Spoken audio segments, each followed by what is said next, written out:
បាទជំរាបសួរទៅដល់ពុកម៉ែបងប្អូនជនរួមជាតិកម្ពុជាក្នុងនិងក្រៅប្រទេសអរគ្នាផងដែរបាទសម្រាប់ពុកម៉ែបងប្អូនអរគុណคลิปវីដេអូនេះហើយបាទសូមចែករំលែកឲ្យខ្ញុំម្នាក់មួយបាទសូមអរគុណដើម្បីផ្ញើសារនេះបាទជាពិសេសពុកម៉ែបងប្អូនដែលគាត់រស់នៅក្នុងទឹកដីប្រទេសកម្ពុជាផ្ទាល់តែម្ដងឲ្យដឹងពីបញ្ហាសង្គ្រាមរវាងប្រទេសសៀមនិងប្រទេសកម្ពុជារបស់យើងសពថ្ងៃនេះហេតុអីបានប្រទេសសៀមវានៅតែបំពេញបាទបត់ឈប់បាញ់ម្ដងហើយម្ដងទៀតហេតុអីក៏វាមិនទទួលស្ដាប់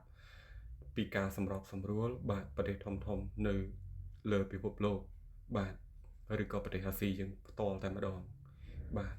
មូលហេតុខ្ញុំនឹងលើកត្រួសយកមកជម្រាបចែកជូនទៅដល់ពុកម៉ែបងប្អូននៅក្នុងប្រទេសកម្ពុជាបាទស្ដាប់ទាំងអស់បាទប្រទេសសៀមបាទសេដ្ឋកិច្ចរបស់វាធំទូលំទូលាយបាទទីផ្សាររបស់វាវាយលុកសហភាពអឺរ៉ុបឬក៏ប្រទេសធំនៅជុំវិញពិភពលោកបាទជាពិសេសក៏សហរដ្ឋអាមេរិកឬក៏ទឹកដីប្រទេសកាណាដាដែលខ្ញុំរស់នៅផ្ទាល់បាទទំនិញសៀមដែលឈរជើងនៅទីផ្សារនៅប្រទេសកាណាដានេះផ្ទាល់បាទប្រទេសវាមានលុយប្រទេសវាទិញសភាវុធបាទ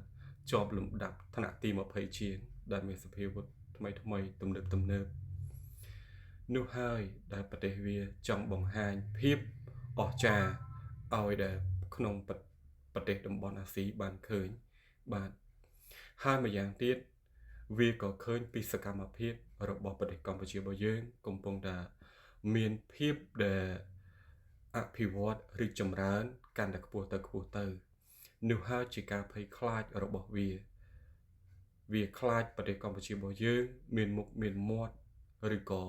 កសាងសមិទ្ធផលអីផ្សេងនៅក្នុងប្រទេសបាទប្រកួតប្រជែងអីប្រទេសវាអញ្ចឹងទៅ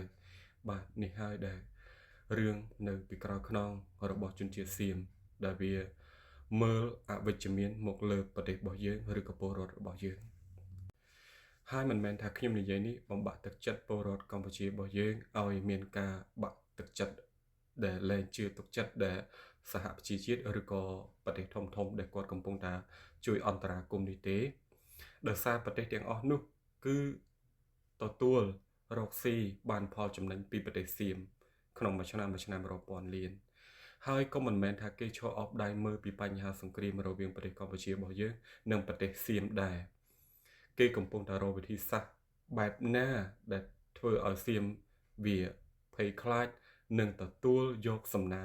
ពីប្រទេសធំដូចជាសហរដ្ឋអាមេរិកអីចឹងជាដើមបាទខ្ញុំសង្ឃឹមថាយុទ្ធធម៌នឹងផ្ដល់ជូនមកជាតិមាតុភូមិកម្ពុជារបស់យើងទាំងអស់គ្នាជាក់ជាមិនខានក្នុងពេលឆាប់បាទពុកម៉ែត្រូវជឿជាក់នៅលើការដឹកនាំនៅក្នុងប្រទេសរបស់យើងផ្ទាល់តែម្ដងបាទពុកម៉ែបងប្អូនចែករំលែកវីដេអូនេះមួយខ្ញុំនឹងមានអ្វីថ្មីចែកជូនទៅដល់ពុកម៉ែបងប្អូនទទួលជ្រាបបន្តទៀតបាទជម្រាបលាជួបគ្នាវីដេអូក្រោយ